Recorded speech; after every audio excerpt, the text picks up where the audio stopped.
সুপ্রিয় দর্শক, আপনাদের সবাইকে স্বাগত জানাচ্ছি চ্যানেল জেড আয়োজিত নিয়মিত সংবাদ বিশ্লেষণ অনুষ্ঠান জেড ফোকাসে। আপনাদের সঙ্গে আছি আমি সাঈদ খান। আর আলোচনার জন্য প্রতিদিনের মতো আজও আমাদের সাথে একজন অতিথি রয়েছেন। আমাদের সাথে স্টুডিওতে সরাসরি উপস্থিত আছেন লেফটেন্যান্ট কর্নেল অবসরপ্রাপ্ত শামসুজ্জামান খান। শামসুজ্জামান খান, আপনাকে স্বাগত জানাচ্ছি আজকের আলোচনায়। ধন্যবাদ আপনাকে। দর্শক, শামসুজ্জামান খান বিজিবি নেত্রকোনা সীমান্তের যে 16 ব্যাটালিয়ন রয়েছে সেই জায়গার সিইওর দায়িত্ব পালন করেছেন, ছিলেন এলিট ফোর্স র্যাবের সিইওর দায়িত্ব পালন করেছেন। এছাড়াও বিভিন্ন দীর্ঘ সামরিক ক্যারিয়ারে বিভিন্ন গুরুত্বপূর্ণ দায়িত্ব পালন করেছেন। তিনি এখন অবসরে আছেন। নিরাপত্তা এবং সীমান্ত নিয়ে বিভিন্ন ধরনের গবেষণা করে থাকেন। আজকে আমরা লেফটেন্যান্ট কর্নেল শামসুজ্জামান খানের মুখ থেকে আলোচনা শুনব। দর্শক, আপনারা জানেন জেড ফোকাসে আমরা প্রতিদিনই কোনো না কোনো বিশেষ সংবাদ ধরে বিশ্লেষণ করে থাকি।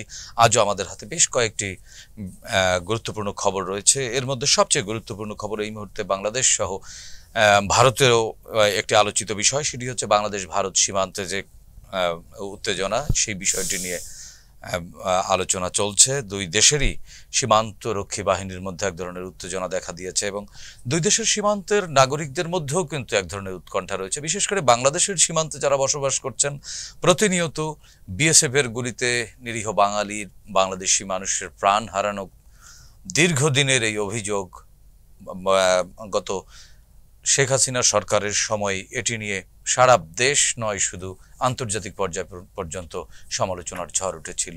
বর্তমান অন্তর্বর্তীকালীন সরকার প্রফেসর ইউনূসের নেতৃত্বে যে সরকার চলছে, সেই সরকার ক্ষমতায় গ্রহণের পর থেকে কিন্তু সীমান্তের এই বিষয়টি বিশেষ গুরুত্ব আরোপ করেছে এবং সীমান্তের এই জটিলতা নিরসনের জন্য প্রফেসর ইউনূস সরকার নানানভাবে তৎপরতা চালাচ্ছে। এরই অংশ হিসেবে আগামী মাস নাগাদ মানে ফেব্রুয়ারিতে দুই দেশের সীমান্তরক্ষী বাহিনীর শীর্ষ পর্যায়ের একটি বৈঠক রয়েছে। সেই বৈঠকের আগ মুহূর্তে বাংলাদেশের গত প্রায় স্বাধীনতা পরবর্তী সময় থেকে যে সীমান্ত অরক্ষিত সীমান্ত এবং সীমান্ত হত্যাকাণ্ড নিয়ে এই মুহূর্তে সারা দেশে সমালোচনার ঝড় চলছে। এই সব বিষয় নিয়ে আলোচনা শুনবো। লেফটেন্যান্ট কর্নেল শামসুজ্জামান, আপনি তো সীমান্তের দায়িত্বে ছিলেন এবং সীমান্ত সম্পর্কে আপনার বিস্তর অভিজ্ঞতা রয়েছে। বাংলাদেশ ভারতের যে সীমান্ত, যে 4100 কিলোমিটারের মতো সীমান্ত রয়েছে, এর মধ্যে অলমোস্ট 3271 কিলোমিটার এরই মধ্যে ভারত সীমান্তে কাঁটাতারের বেড়া দিয়েছে। বাকি আছে শুধুমাত্র 885 কিলোমিটার। এই বিষয়টিকে আপনি কিভাবে দেখেন? এবং পৃথিবীর কোনো দেশেই কিন্তু প্রতিবেশী রাষ্ট্রের সাথে এরকম ঘোরানো পেঁচানো সীমান্ত নেই। আপনি যেহেতু সীমান্তরক্ষী বাহিনীর গুরুত্বপূর্ণ দায়িত্বে ছিলেন, আপনার অভিজ্ঞতা কি বলে আসলে এই উত্তেজনা কেন? আমি ধন্যবাদ আমাকে স্টুডিওতে আপনার ডাকার জন্য এবং আপনার জেড নিউজে এই সব বিষয়টা নিয়ে আলাপ করার জন্য। বিষয়টা আসলে বর্তমানে খুবই একটা জরুরি এবং আমি বলবো যে বর্তমানে সবচেয়ে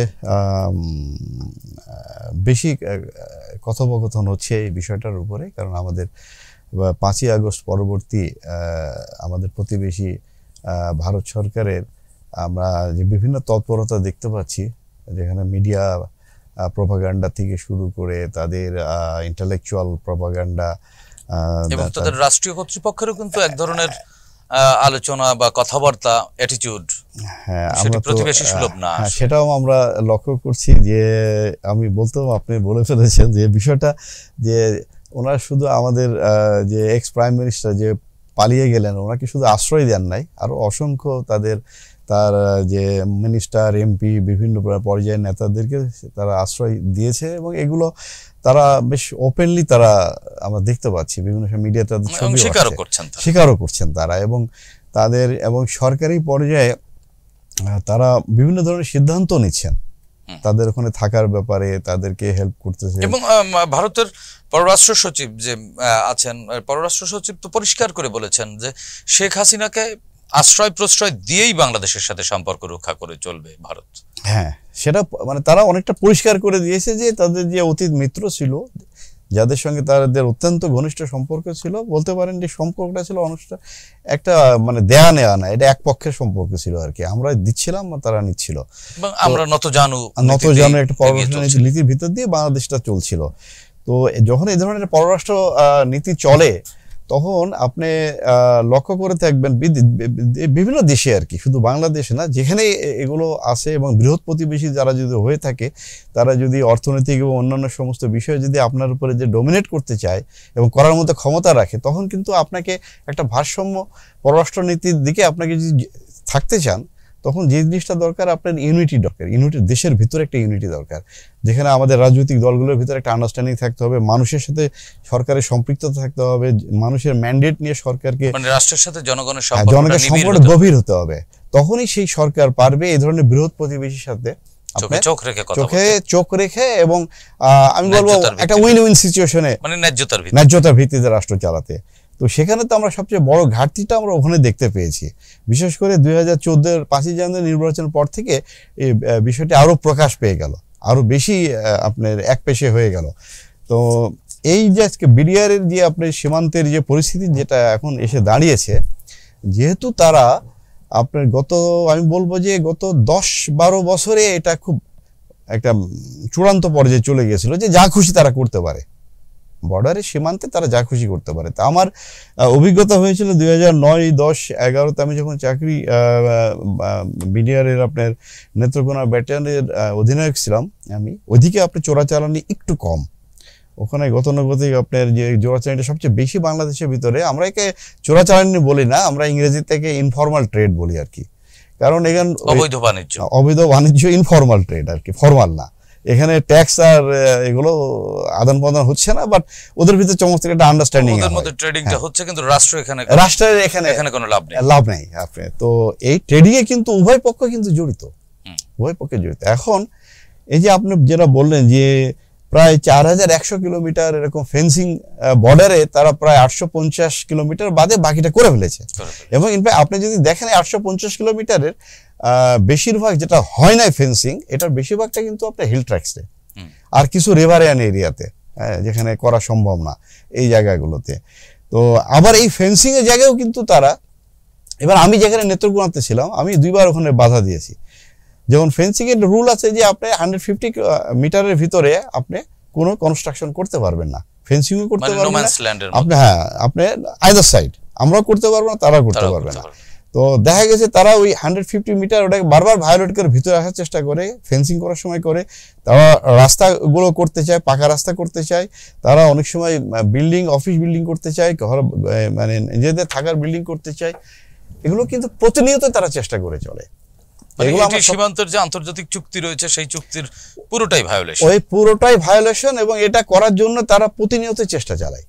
তো এবং এক প্রকার তো হুমকিও দেয়, তারা চাপ প্রয়োগ করে। হুমকি দেয় মানে যখন আমাদের এই যে চোরা কারবারি নামে লোকগুলোকে মারে তারা, এই আমি বলবো না যে তারা একদম এরা খুব নিষ্কলঙ্ক লোক, হ্যাঁ, আমার ছেলে যারা আমাদের দেশে যারা যাচ্ছে তাদের ওখান থেকে এইসব করতে, ইনফর্মাল ট্রেড বলেন আর চোরাচালান করতে যাচ্ছে, এই জিনিসগুলো আসছে কোত্থেকে? তাহলে ওই সাইড থেকে আসছে আর এই সাইড থেকে নিয়ে আসছে। কখনো আমাদের ছেলেরা বর্ডার ক্রস করে, তখন কখনো ওরাও করে। আমরা কিন্তু এত অ্যাগ্রেসিভলি কিন্তু ওদেরকে গুলি করে মারতে যায় না, আমাদের মানবিক ব্যবসাটা আমাদের ভিতরে কাজ করে। এবং গ্রেপ্তার বা আপনি প্রায় দেখবেন যে ভারতীয় লোকজন ধরা পড়েছে, এরা কিন্তু সাধারণ মানুষ না, এরা কিন্তু চোরা কারবারি, তারা ট্রেসপাসিং করতে, একই সিন্ডিকেট, হয়তো একটু কম আসে, কারণ আমাদের এইদিকে আপনার ঘনবসতি বেশি, ভারতের দিকে একটু কম। কারণ আমাদের যে পাহাড়ি এলাকাগুলো শুরু হয়েছে আমাদের যে, কারণ ভারতের আমাদের প্রতিবেশী কারা? মিজোরাম, আসাম, আপনার মেঘালয়, ত্রিপুরা, তো সবই কিন্তু পাহাড়ি একটা এরিয়া। আর এদিকে ওয়েস্ট বেঙ্গল কিছু আপনার প্লেন ল্যান্ড আছে, এবং কিছু আছে ঘন বন। হ্যাঁ, ঘন বন। তো দেখা যায় কি যে আমাদের যখন আমাদের এলাকাটা যেহেতু একটু প্লেন ল্যান্ড, আমাদের লোকজন একটু বেশি বর্ডারের কাছে যায়, আর ওদিকে যেহেতু কম ঘনবসতি, লোকজনও কম, পাহাড়ি এলাকাটা কম আসে।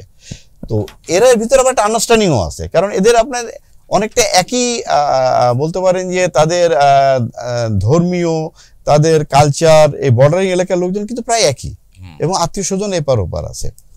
তো এরকম একটা জায়গায় আপনি যখন ফেন্সিং দিয়ে আপনি একটা ডিমার্কেশন করে বোঝাতে যাচ্ছেন যে উই নেগলেক্ট ইউ, হ্যাঁ, তোমরা মানে একটা আন্ডারমাইন করা আর কি। তো এটাতে একটা বিষয় গেল। এরপর আপনি যখন ভায়োলেশন করেন, সেটা দিয়ে আপনি আপনার অ্যাগ্রেসিভনেস শো করতেছেন। এরপরে যখন এই নিরীহ মানুষগুলো দুই দিকের আন্ডারস্ট্যান্ডিং এ অল্প কিছু জিনিসপত্র এদিক সেদিক করতে চায়, সেখানেও দেখা যাচ্ছে যে আপনি গুলি করেন। এবং বারবার আপনার এর অধিকাংশ গুলি তো বাংলাদেশের সীমান্তের ভেতরেই হয়, অধিকাংশ গুলি, কিন্তু তারা তো ভেতরে গুলি করার কোনো অধিকার তাদের নাই।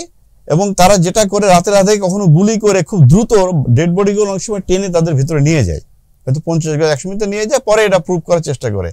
কারণ এটা তো আপনি যখন গুলি হচ্ছে কিংবা একটা ড্রপ করলো, দেখা যায় কি আমাদের সীমান্ত রক্ষী তো ওই সময় নাই। কারণ আমাদের একটা ডিসঅ্যাডভান্টেজ আমাদের হয়ে যায় সীমান্ত রক্ষার ক্ষেত্রে। আমাদের আপনি টোটাল বিজিবি ব্যাটালিয়ান আছে প্রায় ধরেন এখন বিজিবি ব্যাটালিয়ান আরো 59 ব্যাটালিয়ান, আমাদের 59 মতো ব্যাটালিয়ান। এর ভিতরে আপনার 6টা আছে আপনার ঢাকার আশপাশে আইন শৃঙ্খলার কাজে, বাকি 55টা ব্যাটালিয়ানই কিন্তু আমাদের বর্ডারে ডিপ্লয়। তো সীমান্তে কিন্তু 4100 কিলোমিটার এরিয়াতে 55টা ব্যাটালিয়ান কিন্তু নট সাফিসিয়েন্ট। আমাদের একটা ব্যাটালিয়ানের বিপরীতে ভারতে 3টা ব্যাটালিয়ান ডিপ্লয়, 3টা। তো তারপরে কিন্তু আমাদের বিজিবি ছেলেরা এবং আমাদের অফিসার আমরা যাই, আমাদের তো সেনাবাহিনী থেকে আমরা যাই।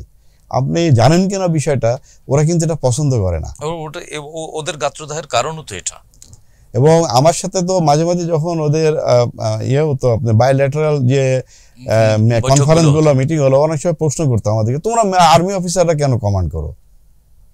আমাদের তো এখানে তো আমরা তো বিএসএফ অফিসার, তো আমরা এটা আর কি উত্তর দিতাম না, হাসতাম, বলতে না আমাদের আসলে হ্যাঁ ছোট্ট দেশ তো, আর এখানে ইস্ট পাকিস্তান রাইফেলস তোমার আগেও ছিল, আমাদের আর্মি অফিসার্স কমান্ড করতো এবং এখনো আমরা করি। তো এটা নিশ্চয়ই আপনারা জানেন কেন এটা করা হতো, যে পাকিস্তান যখন ছিল, ইস্ট পাকিস্তান ছিল, তখন কেন করতো, এখনো করা হতো। বিকজ আমাদের এই বিজিবির প্রত্যেকটা ব্যাটালিয়ন কিন্তু আপনার স্ট্রেংথ প্রায় 800, এবং এদের কিন্তু লাইট ইনফেন্ট্রি ওয়েপন দিয়ে কিন্তু সজ্জিত এরা। এবং আমরা কিন্তু যে কোনো একটা ব্যাটেলে আপনার বিজিবির এই ব্যাটালিয়নগুলোকে কিন্তু আমরা সহজে ব্যবহার করতে পারবো অ্যাজ এ ইনফেন্ট্রি ব্যাটালিয়ন হিসাবে। এজন্য কিন্তু আমাদের মিলিটারি কমান্ডের ভিতরে এগুলো রাখা হয়েছে কিন্তু, এবং এগুলো আমাদের যে যারা কমান্ডিং লেভেল কমান্ড করে আপনার অফিসাররা, প্রত্যেকে কিন্তু সমস্ত আপনার রণকৌশল এগুলো কিন্তু আমরা অভ্যস্ত, মানে সব ধরনের বিদ্যায় তারা পারদর্শী। কাজে খুব দ্রুত আমরা এদেরকে ওইভাবে আপনার ট্রেন আপ করতে পারেন, এবং এদেরকে ট্রেন আপ করাও হয়, এদেরকে কমান্ডিংটাও ওইভাবে চলে, যে কারণে তারা এক সুশৃঙ্খল বাহিনী হিসেবে, এদেরকে মাইনর ট্যাকটিক শেখানো হয়। আপনার যে রেড অ্যাম্বুশ, আপনার প্যাট্রোলিং, এগুলো তো আমাদের পুরো মিলিটারি কায়দাতে আমরা এদেরকে শেখাই, এবং এরা খুব দ্রুত আমাদের সাথে কিন্তু আত্মীকরণ করে ফেলতে পারে। যে কারণে আপনি যে কোনো কনফ্লিক্টে, মনে করেন যে কোনো দেশের সাথে আমাদের যদি যুদ্ধ হয়, সেক্ষেত্রে কিন্তু আমাদের প্রত্যেকটা ব্যাটালিয়ন একটা ইনফেন্ট্রি ব্যাটালিয়নের মতো কিন্তু শক্তিশালী ভূমিকা রাখতে পারবে, কারণ ওয়েপনগুলো সক্ষমতাও তারা রাখে, ওয়েপনগুলো অলমোস্ট। তো সেক্ষেত্রে এখন ভারত যদি এভাবে প্রতিনিয়ত করতে থাকে, বাংলাদেশের বর্তমান সরকার যে ভূমিকা রাখছে বা বর্তমান সরকার যেসব উদ্যোগ নিচ্ছে, এই উদ্যোগ কতটুকু পর্যাপ্ত, না এখানে আরো কোনো নতুন কিছু যোগ করার প্রয়োজনীয়তা আছে বলে আপনি মনে করেন? শুনুন, আমি একটা কথা আছে না যে প্রতিবেশী পরিবর্তন করা যায় না, তাই না? Specially country to country. হ্যাঁ, আমি আপনি হলে হয়তো আমি হয়তো আমার বাসাটা বিক্রি করে আরেক জায়গায় চলে গেলাম, তো দেশ তো আর আমাদের তিনটা দিকই ল্যান্ডলক, আর এটা বৃহৎ প্রতিবেশী একটা প্রায় 4100 কিলোমিটার, তার সাথে মায়ানমার সাথে তো আমাদের খুব সামান্যই বর্ডার, এবং ওটাও আপনার হিলি টেরেইন, এবং মায়ানমার খুব একটা রোগু কান্ট্রি, এখন তাদের গণতান্ত্রিক ব্যবস্থা ভেঙে পড়েছে ওখানে। তো এখন ভারতের সাথে আমাদের কিন্তু এই গত 53 বছরে যুদ্ধ পরবর্তী পর্যায়ে কিন্তু আমরা কিন্তু মোটামুটি একটা বলতে পারেন যে সহ অবস্থান, এবং আমাদের যে দেশের যে সার্বভৌমত্ব, আমাদের যে এই বিডিআর এখন বিজিবিতে রূপান্তর করতে বাধ্য হয়েছে, ঘটনা আমরা জানি সবাই কেন। তো যে আমাদের স্ট্রেংথ, সবগুলোতেই কিন্তু আমরা খুব স্ট্রংলি কিন্তু এটা ডিল করেছি কখনো কিন্তু। এমন আপনার যে রোমারির ঘটনা আপনি জানেন, যে আমাদের মাত্র 8-10 জন বিজিবির 2 জন অফিসার আর 8-10 জন বিজিবির সৈনিকরা কিভাবে যুদ্ধ করে তাদের পুরো একটা ব্যাটালিয়নের এগেইনস্টে যুদ্ধ করেছিল, হটিয়ে দিয়েছিল তাদেরকে। তো এই বিষয়গুলো কিন্তু তারা ভোলে না, তারা ভুলতে পারে না। এটা কি তাহলে শামসুজ্জামান ভাই, আপনি আপনার আলোচনার মাধ্যমে যেটি বোঝা গেল, সেটি হচ্ছে যে এটি ভারতের এক প্রকার পায়ে পাড়া দিয়ে ঝগড়া বাঁধানোর মতো কিছু, না এর পেছনে অন্য কোনো প্ল্যান নিয়ে ভারত দীর্ঘদিন ধরে এগোচ্ছে? না এটা আমি বলবো আপনাকে যে ভারতের যে একটা হেজেমনি যেটা আমাদেরকে নিয়ে সবসময় থাকে, যে এদেরকে বাংলাদেশকে তারা খুব স্ট্যাবল দেখতে চায় না। আচ্ছা, তারা বাংলাদেশটাকে স্ট্যাবল দেখতে চায় না, এটা খুব পরিষ্কার তাদের কার্যক্রম যদি বোঝা যায়। এটা আপনি পলিটিক্যাল বিষয়টা দেখেন, এবং বর্ডার এমন একটা জায়গা, আপনাকে যদি বর্ডারে যদি সবসময় যদি আপনাকে যদি একটু ব্যতিব্যস্ত রাখতে পারে, ছোট ছোট ঘটনা ঘটিয়ে, হ্যাঁ, আপনাকে ইনসিকিউর করে রাখতে পারে, তাহলে কিন্তু আপনি দেশের চারিদিকেই কিন্তু আপনি ইউর ডিস্টার্ব, এক জায়গায় না কিন্তু ছড়িয়ে পড়ে পুরো পুরো মানে হ্যাঁ, আপনি খেয়াল করুন 4100 কিলোমিটার ইয়ে দিয়ে আপনি ডিস্টার্ব, তাহলে কিন্তু আপনার যে এই যে প্রায় 60-70 হাজার যে আপনার একটা বাহিনী একটা পুরা আছে, এদেরকে আপনার শুধুমাত্র তাদের এই ডিস্টারবেন্সটাকেই কিন্তু ফেস করতে হচ্ছে। কিন্তু বর্ডার তো আসলে ম্যানেজমেন্টে কিন্তু শুধু না যে আপনার প্রতিবেশীর ডিস্টারবেন্স ফেস একেবারে বন্দুক নিয়ে 24 ঘন্টা প্রতিবেশী ডিস্টারবেন্স, এখানে তো অনেক কিছু করার আছে। একটা বর্ডার ফোর্সের একটা ব্যাটালিয়ন কিন্তু আপনার আমাদের মতো আর্থসামাজিক প্রেক্ষাপটে তাদেরকে কিন্তু আমরা একটা সমাজ গঠনে কিন্তু উল্লেখযোগ্য ভূমিকা রাখতে পারে। তারা ইকোনমিতে তারা পার্টিসিপেট করতে পারে, তাই না? এদের এনশিওর করা যে আমাদের একটা সেফ প্যাসেজ থাকবে, মানুষজন যাতায়াত করবে, হ্যাঁ, এক দেশ থেকে আরেক দেশে, তারপরে আমাদের যে আমদানি রপ্তানি এগুলোকে সিকিউর করা। তো আপনি খেয়াল করে দেখেন যে ভারতের নজর শুধুমাত্র ব্যস্ত রাখা, যে সীমান্তে এক ধরনের অস্থিরতার মধ্যে এটা কি ভারতের সিদ্ধান্ত? হ্যাঁ, এটা বোঝাই যাচ্ছে যে তারা এই অস্থিরতাটাকে এমন ভাবে করে রাখতে চাচ্ছে যে তুমি ওই ইকোনমি, হ্যাঁ, তুমি তোমার আর্থসামাজিক প্রেক্ষাপটে এই বিডিআর এর যে বিশাল বাহিনী, এটাকে তুমি ব্যবহার করে যে তোমার ইকোনমিতে কন্ট্রিবিউট করাবা, তোমার মানুষগুলোকে আদার্স কোন জায়গায় এনগেজমেন্ট করতে না পারে, মানুষগুলোকে সিকিউর রাখবা এলাকাতে। এই বিডিআর কে প্রয়োজনে তুমি তোমার অন্য জায়গায় ব্যবহার করার সবকিছু থেকে আপনাকে বিরত রাখতে হলে, তাকে এনগেজ করে রাখতে হবে। এই জন্য একটা কাজেই, এই কারণেই ভারত একেবারে সিদ্ধান্ত নিয়ে এই সীমান্তে হত্যাকাণ্ড চালাচ্ছে বলা যায়। অফকোর্স, কারণ আপনি এই ভারতের তো মনে করেন যে ওরা তো গরু তো সারপ্লাস, তাই না? আমি ছোট্ট একটা ঘটনা বলি আপনাকে। আমার ব্যাটালিয়নে আমি যখন বিডিআর সিও নেত্রকোনাতে, তখন উত্তরবঙ্গে ম্যাক্সিমাম গরু চালু হচ্ছে। আমাদের তো বর্ডারে তো ম্যাক্সিমাম চোরাচালান তো গরু নিয়েই হয়।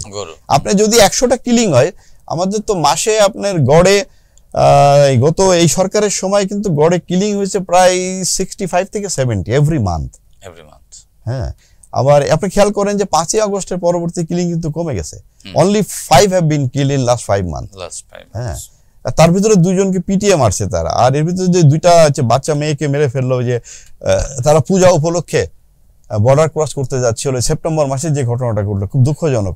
যে ওই পারে তার আত্মীয় স্বজন আছে, তার ভাইরা আছে, তো পূজা উপলক্ষে ভাইদের সাথে পূজা করতে যাবে। ও হয়তো ভিসাটা নেয় নাই, একটু গরিব, কিছু পয়সা সেভ করতে গেছে, পাসপোর্টটা করতে হবে, হ্যাঁ, নৃশংসভাবে তারা হত্যা করেছে। তাহলে তারা ট্রিগার হ্যাপি হয়ে গেছে আর কি। তো আমি যেটা আপনাকে বলতেছিলাম যে এরা আপনার এই যে এইগুলো করে, তো আমি ওই সময় উত্তরবঙ্গের একটা সিওর সাথে এই যে কথা হচ্ছিল গরু টরু নিয়ে, তো আমি তার একটা সাজেস্ট করলাম যে তুমি এক কাজ করো, এই যে গরু নিয়ে তোমাকে যে বারবার এইভাবে লোকজন মাঝে মাঝে তোমার বর্ডারে মারা পড়ে, তুমি তোমার চোরা কারবারিগুলোকে ডাকো। হ্যাঁ, যদি ওরা আসতে যাবে না, ভাববে হয়তো অ্যারেস্ট করে ফেলবে কিনা, সোর্স দিয়ে ডাকাও। সোর্স দিয়ে ডাকায় ওদেরকে একটু বলো যে তোরা আগামী 2-3 সপ্তাহ কেউ গরু নিবা না, গরু তো ওরাই এনে দেয়, নিও না তুমি। হ্যাঁ, বলেছে স্যার কি হবে স্যার? আমি বললো যে এটা একটা সুবিধা হবে, তুমি এটা রেজাল্ট পাবা, আমার পরে তুমি বলো নেওয়া বন্ধ করে দাও গরু নেওয়া। তো সবারই ডেকে মেসেজ দিল যে আগামী এই বর্ডার দিয়ে এই আগামী 3 সপ্তাহ কোনো গরু এদিক দিয়ে আনতে পারবে না, এবং বর্ডারে বাড়াই দিল পেট্রোলিং। চোরা করবে এরা, বললো ঠিক আছে স্যার আনবো না। হ্যাঁ, বলে তোরা নিয়ে আসো না, তারপরে আমি দেখি এটা কি রিয়াকশন কি দাঁড়ায়। তো সে বললো যে 2 সপ্তাহ পরে তার আদার সাইডের সিও বিএসএফ ওদের বর্ডার সিকিউর বোর্ড, সে ফোন করছে আমাদের সিওকে, ফোন করে বলে যে your excellency how are you? আমাদের fine. Is there any problem? বলে যে no problem, fine, we are running well. হ্যাঁ, no no no no no there is some problem. বলে what? No, because your people not taking cow. তো বলছে যে না, we have no deal with you that hour people has to take cow. Also, no. There are a lot of people, they take a lot of informal cow. Either side they are not taking cows. Also, no, we don't want. Why should you take your cows? We have sufficient cows in our country. We are bringing from different side. We are trying to import from Myanmar. তো আমরা আমাদের দরকার নাই গরু। হ্যাঁ, তারপরে সে come out করলো যে দেখো তোমরা 3 সপ্তাহ গরু নাও না, এখানে আমার এই সীমান্তে মিনিমাম 4 থেকে 5,000 গরু এসে সীমান্তের সমস্ত ক্ষেত ধ্বংস করে ফেলছে ভারতের সাইডে। এখন আমাদের এই সাইডে যারা গরু চোরা কারবারে আনছে এদের সাথে, যারা ফসল চাষ করছে এদের সাথে মারামারি শুরু হয়ে গেছে। তার মানে এই যে মানে এই বিষয়টা খালি খেয়াল করে দেখেন, তখন এখন ওর বিজিবি বিএসএফ এর সিও এখন রিকোয়েস্ট করছে ভাই তুমি গরুগুলা নাও, কারণ আমার এই ক্ষেত মে ধ্বংস হয়ে যাচ্ছে, এদিকে মারামারি হচ্ছে আমাদের এলাকার লোকজনের ভিতরে, চোরা কারবারের সাথে ওদের চোরা কারবারের সাথে ওদের লোকের মারামারি হচ্ছে, তুমি নাও। তখন আমরা সিও তার বললো যে then why to kill our people? That your people are bringing the cows from different part of your country, ওইগুলো এনে তুমি এদিকে আমাদের লোকের কাছে দেওয়ার সময় তোমাদের যখন লেনদেনে সমস্যা হয়, ওরা কিন্তু লেনদেনে গোলাগুলি করে। মনে করেন যে 500 গরু আসছে, 500 গরুর এগেইনস্টে ওখানে ওদের সাথে কন্ট্যাক্ট হয়েছে, হ্যাঁ বিএসএফ এর সাথে কন্ট্যাক্ট হয়েছে যে প্রতি গরু তারা 1000 টাকা করে দিবে বিএসএফ কে।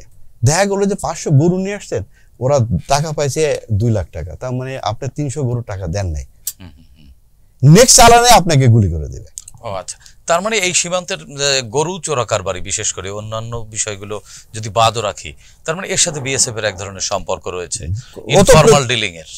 ওতপ্রোতভাবে তারা জড়িত, বিএসএফ এর যারা আছে দালালরা, এরা ওতপ্রোতভাবে জড়িত। তার মানে তাদের লেনদেনে যখনই ক্রাইসিস হয় তখনই সীমান্তে আমার সীমান্ত উত্তেজিত হয়, আমার সীমান্তে রক্ত ঝরে। হ্যাঁ, আমার সীমান্তে রক্ত ঝরে এবং তারা এই লেথাল ওয়েপন গুলো ইউজ করে, যেটা বিশ্বের কোথাও করার কথা না। সীমান্তে তো লেথাল ওয়েপন ব্যবহার করার কথা না, ওরকম নির্দেশনা নেই, এবং ওয়েপন ব্যবহার করলেও আপনি তো একেবারে শাটডাউন করে দিতে পারেন। আরো একটা জিনিস খেয়াল করেন যে আপনি কখনো শুনেছেন যে কোনো আমাদের দেশে তো মাদক দ্রব্য তো সবচেয়ে বড় চালানগুলোতে ভারত থেকে আসে। আমার সুযোগ হয়েছিল র‍্যাব 5 রাজশাহী সিও ছিলাম আমি, আপনি 2006-07 সালে, ওখান থেকে আমি পরে ঢাকা র‍্যাব 2 তে আসি। আমি প্রচুর চোরাচালান ধরছি, প্রচুর, এবং রাজশাহী থেকে প্রচুর মাদক আসে ওই সীমান্তে। আমারও এমন হয়ে গেছে যে আমি প্রতি মাসের লক্ষাধিক আপনার ফেন্সিডিল ধরা পড়তো। আচ্ছা আচ্ছা, লক্ষাধিক ফেন্সিডিল, হেরোইন, কোকেন সব ভারত থেকে আসে। কোনোদিন শুনি নাই যে এগুলোর সাথেও আসলে ওই বিএসএফ এর এক ধরনের সব জড়িত, কিন্তু কোনোদিন এদেরকে মারে না তারা। এই চোরা কারবারি একটাকে গুলি করে না তারা। আচ্ছা আচ্ছা, এটাও খুব ইন্টারেস্টিং। মাদক যখন তারা পাঠাচ্ছে তখন মাদক চোরা কারবারিকে একটাকে আমাদের দেশের গুলোকেও মারে না, ও নিজের দেশের গুলোকেও মারে না। তার মানে এটাও তারা চাচ্ছে যে মাদক বাংলাদেশে যাক। তাদের ধারণা ওই দেশে যদি মাদক যদি 1 লক্ষ যদি এই দেশে আসে, তো 1 লক্ষ ওই দেশে কম খেলো, বাংলাদেশের লোক 1 লক্ষ বেশি খেলো।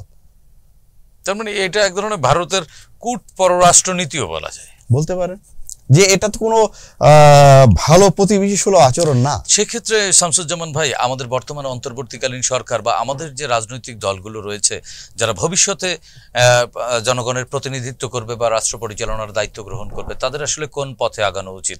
ছোট্ট করে, আমরা অনুষ্ঠানের শেষ দিকে। আমি পার্সোনালি মনে করি যে আমাদের প্রতিবেশীর সাথে আমাদের পররাষ্ট্র নীতি যেটা আছে, এটা আমাদেরকে সেই আমার জেনারেল শহীদ জিয়ার সেই ইতে ফিরে যেতে হবে আমাদেরকে। জেনারেল শহীদ জিয়া কিন্তু আমাদেরকে পথ দেখিয়েছে। জিয়াউর রহমানের কোন পথ ছিল ছোট্ট করে একটু বলেন, উল্লেখ করবার মতো যে জিনিসগুলো সীমান্তকে সুরক্ষিত করেছে আপনার অভিজ্ঞতার আলোকে ছোট্ট করে। জেনারেল জিয়া প্রথমত আপনার ওনার পররাষ্ট্র নীতিতে কিন্তু উনি শুধু প্রতিবেশীর উপর নির্ভর করেন নাই, উনি কিন্তু আপনার আমাদের মিডল ইস্ট কান্ট্রিগুলোর সাথে একটি স্ট্রং রিলেশনশিপ তৈরি করেন। ওনার সাথে চায়না খুব ভালো একটি স্ট্রং রিলেশনশিপ ছিল